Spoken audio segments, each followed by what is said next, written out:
What's up, YouTube and Podcast Nation? Welcome to the From Setbacks to Success YouTube channel and podcast.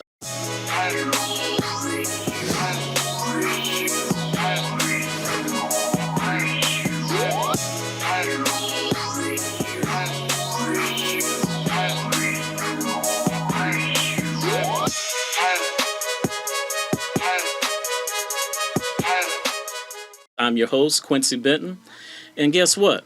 I'm a felon. Not only have I served time in federal prison, but I've been divorced, declared bankruptcy, lived through a house fire. In short, I've experienced some major setbacks in my life. Some of you too, watching and listening right now, have experiencing or are currently experiencing some setbacks in your life as well. However, we want you to know that there is hope and there's a way to get through. Through the interviews that you will find on our channel and on our podcast, we will share with you tips, insights, and resources, as well as success strategies that will help you get back in the game and help you succeed. If this sounds like content that is going to be of interest to you, please smash that like button and subscribe to our channel. We would greatly love to have you a part of our community. So, today we have a very special guest in the building today. We have Mr. Karim Muhammad, founder and executive director of the Teachers Appreciation Foundation, located right here in Oklahoma City. Thank you, Mr. Muhammad, for joining us today. Thank you for having me. All right. So, first of all, I want to commend you for the vision that you have for this organization. I think what you're doing is phenomenal, and I can't wait to share this with our watchers and listeners because it's something that's very close to me. You're working with showing appreciation to teachers, but not only teachers, you're giving appreciation to the janitors, the cafeteria workers, and bus drivers. So you're telling me teachers, janitors, cafeteria workers, bus drivers need love too? Absolutely. All right. So that's what we're going to talk about today. I want you guys to get locked in on what Karim is going to share with you today, because, again, I think he has a special vision that is going to go it may have started right here in Oklahoma City, but this thing is going to go nationwide, if not worldwide in some aspects. So, Karim, tell us a little bit about yourself and about your organization, TAF.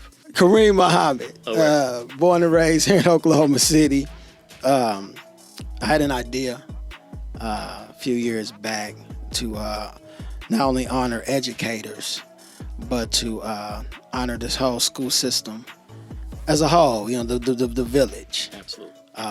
Like as you mentioned, the custodians, school bus driver, cafeteria workers. Born and raised by a school teacher. Over 40 years. My mom, she inspired me to start this movement. I was raised on the northeast side of Oklahoma City. Graduated from Northeast High School back in the mid-90s. So yes, here we are.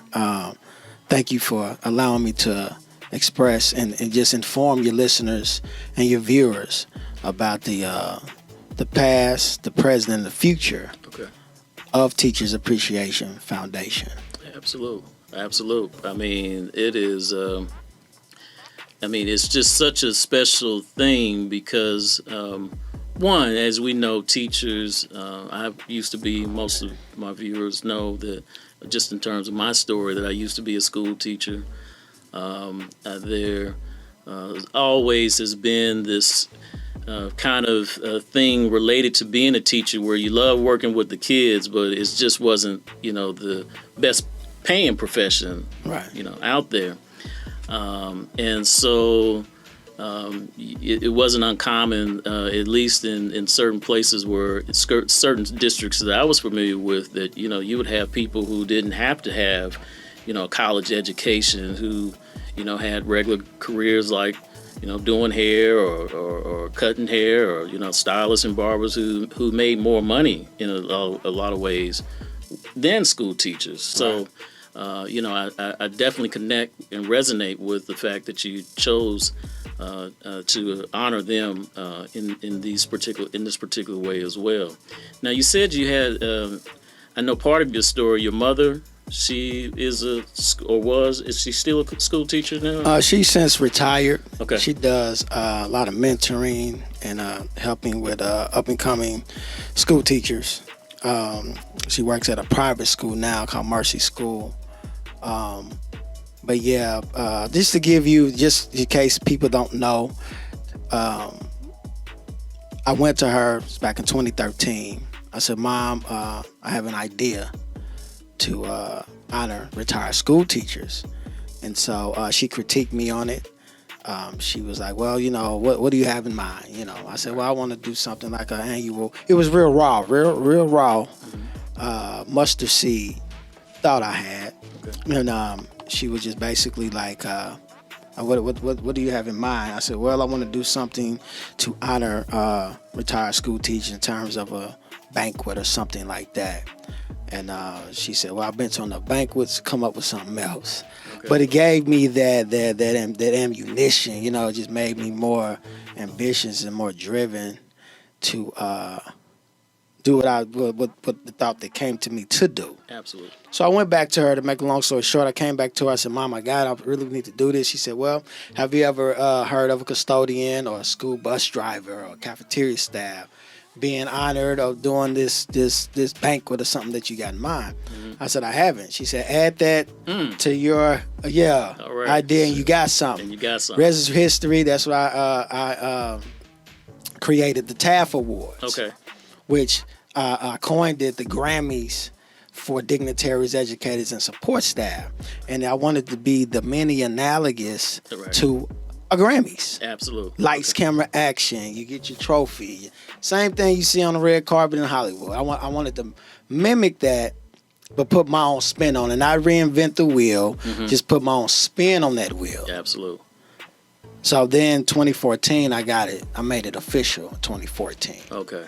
And that is a phenomenal vision that you have in terms of just not making this plain old dull awards. That this is really, kind of a turned up event. Definitely. Actually, editing of the podcast, we're going to play the promo from the awards, so our viewers can actually take a look at what it's like to actually be at one of these events.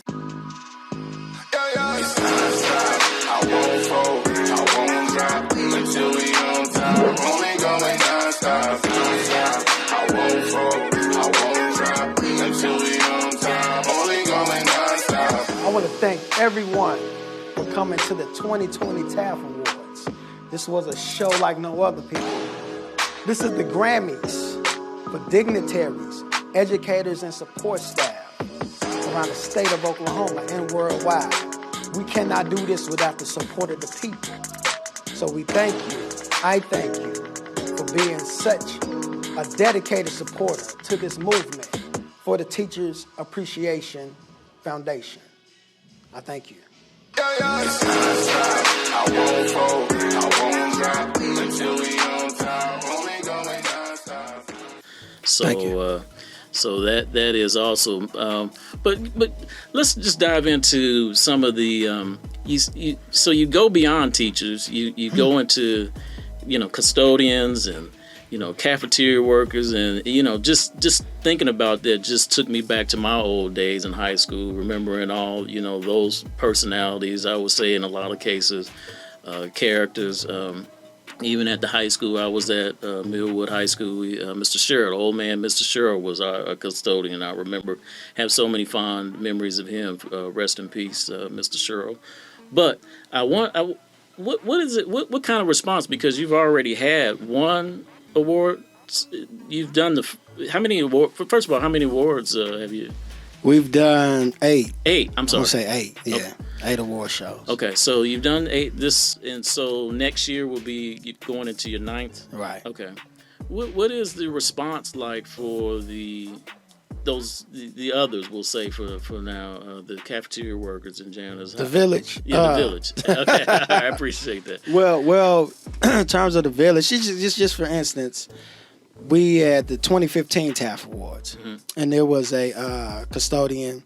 She was custodian of Moore Middle School, which I was a student at back in the late 80s, early 90s. And she got on stage and she cried. tears of joy. She said, I've never experienced anything like this. Wow. When she got her TAF award. And it's something, when it's organic. Absolutely. And you're doing it from the heart. It just gives a different ambiance when you even enter the room of the TAF Awards. Gotcha. So the TAF Awards is a stage where you can have the mayor of Oklahoma City, mayor of Norman, the mayor of Dale City. All these people have frequent the TAF Awards and are past TAF Award recipients. Okay. When I mention these people, same stage as the mayors or the lieutenant governors, then you get the custodian who kept that building clean that your school, that your child goes to, right, or the school that your grandchild goes to, or the cafeteria staff that made sure your kid ate properly, the proper nutrition, to stay educated, stay motivated, to learn things that we take for granted. Or when we release our kids to the world, if you got a 9 to 5, you dependent on that bus driver to get your offspring to school, safe. Absolutely. So who's honoring them? Who's giving them their reassurance? Thank you for your job. This is where TAF comes into play. It's such a great mission. So with TAF, and again, you finished your 8th annual awards. Tell me a little bit about the actual process for nominating those awards, and as well as I want to know about, is this just for Oklahoma City Public School District and the surrounding districts, or is it the state of Oklahoma, or is it even broader than that? In the interim of nominating someone, we have what they call the TAF Awards Academy. Okay. And we want to make it as simple and seamless as possible. So the only thing, say you, for instance, you want to nominate even a posthumous award, the janitor, the custodian, the gentleman that passed away. Yes. A posthumous award, you can do that. Okay. Email us at taf5.org, TAF the number 5.org, and just submit your email, and it goes to the TAF Awards Academy. Okay. Now, I purposely stay away from the process or the interim or what they do, because there's people that I just like, and I'm just pick. Yeah, I like her, I like him. This guy's great. So to prevent biasness and nepotism, probably say, I stay away from that process. I don't know what they do when they, enter the room and close the doors. But just as the public, we used to have open. We used to have where the public could do it, but we ran into too many jams, too many personality clashes, too many why you didn't pick him and why you didn't pick her. I said, okay, I know I'm gonna fix this. Right. So we went to the drawing board. I said, let's just create an anonymous group of people. Keep it an odd number for voting purposes. Right. And it's the TAF Awards Academy. Okay. And so that's what we do. Excellent. In the process of. To answer your other question, TAF Awards has been in Beijing, China. Okay. Kansas, New Jersey, Texas. We're going to venture Texas where I want to tour it. Okay. Where you have TAF Awards, Oklahoma. Okay. We're going to tour it, hit the road the very next day and go to Texas. Okay. That's what I'm working on now. Gotcha. And then each year I want to just add a city or a surrounding state. Okay. So that's what we're in the process of doing now. But even with us not physically being in Texas always come to Oklahoma. Kansas always come to Oklahoma. Real dope. Right before the pandemic hit, we had our the people that was connected with in Beijing, China. Okay. Things of that nature. So yeah, we've been around. That's amazing. Wow. That's amazing. Amazing. So, statewide, yes, absolutely. Tulsa to Lawton. Okay. So yes, we statewide as well. So any teachers or educators or even parents who have people that in their city, their school district, in their state that they would like to be a part or nominate, just go to your website essentially? Definitely. Go to taf5.org. Okay. TAF the number 5.org. Send us an email. We'll definitely get that person in. when that season comes around for voting. Okay. So we got that covered. Yeah. So let's go dive into, kind of this is just the, nature of this particular show, from setbacks to success. And I kind of want to get from you. I'm going to leave it open to you to tell us what you would like to share. But we talk about, setbacks that, things that, are out of our control, some things that, are related to maybe bad decisions that we made. Right. And they can, range from things that happen from, in our personal lives as well as our professional or business lives. So I just kind of want you to kind of give me an idea of, what have been some setbacks in your life personally or professionally that you like to share, and then we can kind of go into, how have you recovered from those setbacks as well. Professionally, it is the inevitables that you go through when you're dealing with the general public, and this is what I mean by that. Very, very wise person that told me this. They said, what you're doing is momentous, it's monumental, it's never been done before, it's unprecedented. Right. One thing that you have to understand that's guaranteed in the interim of what you're doing is people will let you down. I was like, what you mean by that?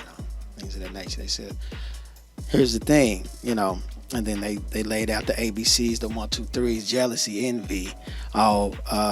What he doing ain't nothing. I didn't come up with the idea, so I'm gonna leave that alone. Right. It's just all of the inevitables that comes. Unfortunately, when you're dealing with people, the general public, and when you're depending on a certain group of people that you thought had your back, Right. that you thought without question is gonna have your support 110%. Why? Because you always had theirs. Yes. You always supported them. Right. And that caused me to fall into the questions of why, depression, some people call me egotistical. I say I only look like this, man. My ego 10 feet tall. I'm the biggest dude in the room. Okay. If you intimidated by that, that's on you. That ain't on me. But Right. but it caught me in moments of, why is it every time that I try to do this, try to do that, I'm running to the same obstacles. Right. And I try to switch it up. I try to, and I'm being just slightly evasive because I don't want to, call myself picking on nobody by naming names. Right. But just knowing how to overcome the inevitable setbacks. Right. Entrepreneur, which I am, is not for the faint at heart. Mm-hmm. And it don't get it misconstrued with being cold-hearted. You're not a cold-hearted person. Right. You just can't let the inevitables, setbacks, draw you back. Gotcha. Or you just be running in place. Gotcha. So I hope I answered your question. No, you enough. did. You did. I mean, that's kind of something, really, as you were saying that, I mean, it took me to a place, and, it's something that I've worked through, but it was something that I experienced through my incarceration. Gotcha. I had going in, relationships in a sense with people that I had for, years, All right. 15, 20, 30 years, people who knew me at my core, but, at least I thought, knew me at my core. And, knew that this, whatever happened, was just not something, I wasn't no career criminal or nothing like that. So, when you and I know this is true for, other men who've been in positions like this, you look around, during those times when you need people, or you're looking for support from people, as you stated, you've had their back for years, Definitely. They're not there. Their absence is speaks volumes. It's like, man, we're, this is time when you think, friendships, this is what friendship's about. Right. But, you go there, you think about it, but as you said, you don't allow that to keep you from, moving forward and getting back to what your purpose in life is. And it's just one of those things. It is, it's kind of one of those interesting observations that you go through in life, but you can't get caught up and dwell on that. You got to push forward and move on. That's the magical thing. And I'm going to paraphrase what Jay-Z said. Okay. He was getting interviewed just right before he was a certified billionaire with that B. All right. Mm-hmm. It was like, how did you do that? The people were just so excited and in awe. And he was real cavalier with how he responded to it. Mm-hmm. He said the genius thing that we did is we didn't stop. We didn't stop. We got turned down. We got turned. Every record label told us no. The genius thing that we did is we did not stop, and that's synonymous with what you just said in terms of got to keep it pushing. Got to keep it pushing, no doubt. You got to move forward, absolutely, man. Absolutely. I appreciate you sharing that. That was a nugget for sure. One last thing, and I kind of want to dive back into the 501c3. Is something that I'm very fascinated by. Just for a lot of reasons, was familiar, worked closely in some 501c nonprofit organizations, right. The Urban League being one of them. Love the was Urban League. Familiar with the United Way and how they work, and so it's fascinating for me to encounter, men such as yourself who have chosen to use that vehicle.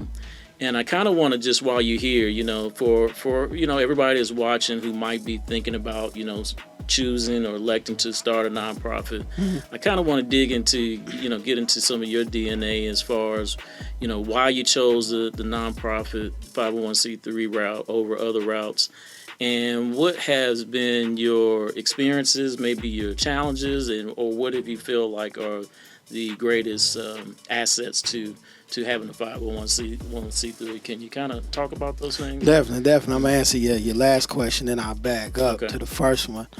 Having a 501c3, it does enable you to go to corporations and solicit funds for the greater cause of what you're doing. Right. That's the basics. Strategically, when I was doing my studying, and I heard you earlier before we started recording how everybody wanted LLC. Right. It is trending. It is something that, okay, I see this person doing this, see this person doing that. However, I want to dig a little bit deeper. Yes. So in my research, in my studies, I found that every conglomerate or ooglomerate has a nonprofit. Absolutely. And when I was in my 20s, let me give you a little story. I used to wonder, like, philanthropy, like how is this person making all this money but then just giving it away? Like how was you, how does it make, it didn't make sense to me. Right. So as I started researching, studying, and I was speaking to a group of young men. I said, "Name me your favorite athlete." They told me. "Name me your favorite rapper." Right. They told me. And I said, "Name me your favorite actor." They told me these names. And I had them Google charities or foundations that they have. Me, I'm into boxing. I love boxing. Right. So I told them to look up Mayweather. Obviously. All right. He has a foundation. Right. Lil Wayne has a foundation. The Jay-Z's have, the Russell Westbrook. The reason being is because they able to manipulate the monies that come in to a certain degree. Because if you don't give to a charity, then you have to give that to the government. Absolutely. So it's a legal way to say, okay, I can make $100 million a year, for instance, and start my own nonprofit. Right. Shift the profits over to this organization over here, which I can own legally. Got it. As a nonprofit. Yes. And they're doing charity work. They're giving back to the communities. They're doing everything that the bylaws is suggesting them to do. Right. That way I don't have to just give it away over here. I can give it to a good cause. Okay, and I can get further down the line with it, but I'm not. But that's what the light bulb came on me. Okay. I said, I want to do a nonprofit. I want to do a 501c3. Gotcha. Good deal. So these major corporations, I've been able to present Yes. myself to them to say, this is my cause. It's for education and for business wise, because everything, is business at the end of the day.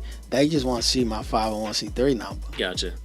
And so it sounds like you're saying it's the tax benefits for the corporations to be able to support causes that gives them ultimately tax write-offs for Definitely. profits, the income that they make. So Definitely. yeah, so it's a win-win in certain instances. Definitely. So absolutely, that's great, man. That's awesome. With that, do you find, and because we had some offline discussions and you've had some previous business experiences, do you feel like because the LLC is so simple, it's just so easy now. As you were saying, I remember back in, when I started my first businesses, everyone wanted to have an Inc. incorporated. Right. And I just saw that trend just move from, that was just too much, too expensive, takes too much, takes more time. So compared to the LLC, is it more work involved in terms of making sure, like you said, you mentioned bylaws and Right. the things are done properly on the back end. Right. Let me say this, because I don't want to present a paradox. Okay. I do have a LLC. Okay. Gotcha. My commercial cleaning company. Okay. I can't incorporate that as a nonprofit. Gotcha. I can, but it's not worth the battle. Right. So let me say that. Okay. But in terms of answering your question more specifically, it is more paperwork involved. Okay. You do have to report, what you get, and the IRS goes off of your integrity and your honesty to say, okay, you raise this amount of money, report that to us, and you stay up under a specific tax bracket with the IRS to keep your EIN number activated and honored as a 501c3. Okay. Okay, I don't compare the two, LLC to a 501c3. They're two different entities. Just to answer your question, it is more paperwork involved. Okay. Yeah. Running a 501c3. Absolutely. Okay. Absolutely. All right. So again, I hope this gives you guys just some background into the 501c3. Obviously, you need to, check with your local CPA, your local tax, your local tax advisor, if this is something that you're considering doing and starting to really, kind of understand all the, the nuts and bolts tied behind that. But just wanted to give you a quick glimpse, and from a man who's been successfully running a 501c3 Yes. for a number of years. So big shout out to you, Thank Karim, you. with that. So to close things out, I just want to see again, thank you for coming out and blessing us with the gems that you've given us today.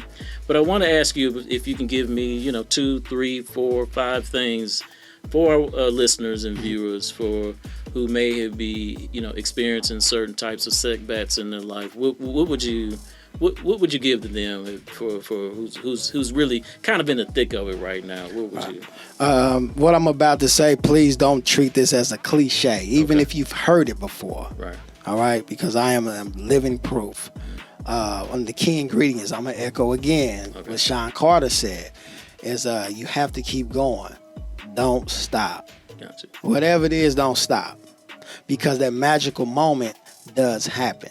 You and I wouldn't be sitting here if I would have stopped back in 2016, because I was mad at 4 or 5 people that didn't do what I thought they should have did. Right.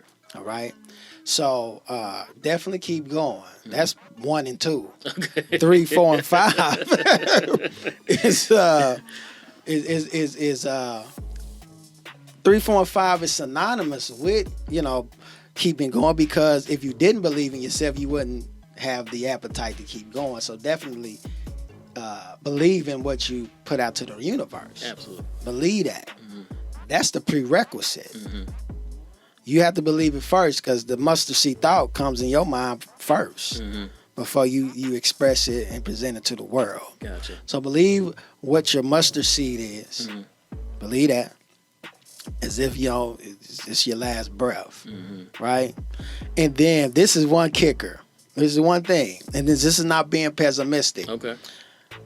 Be prepared for the first 10 people you go to, or 10 corporations you go to tell you no. Yeah, okay, that's good. Yeah.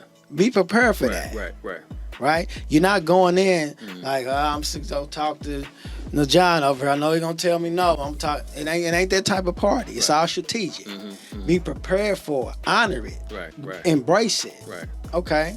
Keep that energy. Gotcha. Because I'm going to make it with or without. Right. So accept the no's. Accept that. Why? Because that's part of the process. Accept failure. Right. Embrace failure. Fail and fail again. Right.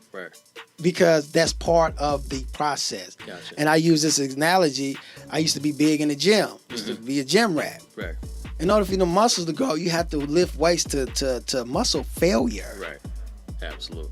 You see? Yeah. Then it bridges over to what? Their success of the muscles growing, and you look nice and tight for the ladies. Right. So I use that when I tell them youngsters. They're like, "What you mean, Mr. Muhammad failed?" I said, and I give them that example. Gotcha. You have to fail in order to succeed. Gotcha. Right? So, I mean, that's my gems, and sorry, I get a little passionate about it. No, that's what we want, man. That's what we want, and again, I think coming from you, that means a lot. I know that you've been through a lot, you experiencing a lot. I know what you're doing is not easy work, to create something, out of, nothing, like you said, nothing other than it started right here. Right. And so, I applaud you. I think, your vision is awesome. Your direction is awesome. Everything. And you guys, man, look Karim up, Karim Muhammad on Facebook. The brother's clean, man. I'm talking about, he made me, I normally have regular old polos, basic little polo shirt. I at least had to get a dress shirt on when you came in the building. So again, brother, I appreciate you. Thank you for coming out. And for those watching, again, I definitely hope that you gain value from today's episode, from setbacks to success. We are, again, I called the name of this episode Teachers, Janitors, Cafeteria Workers, and Bus Drivers Need Love Too. Definitely. Founder and Executive Director of the Teachers Appreciation Foundation.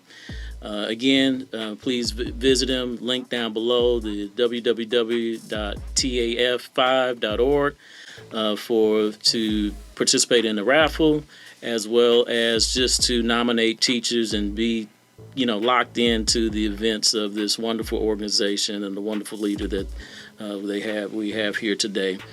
Again,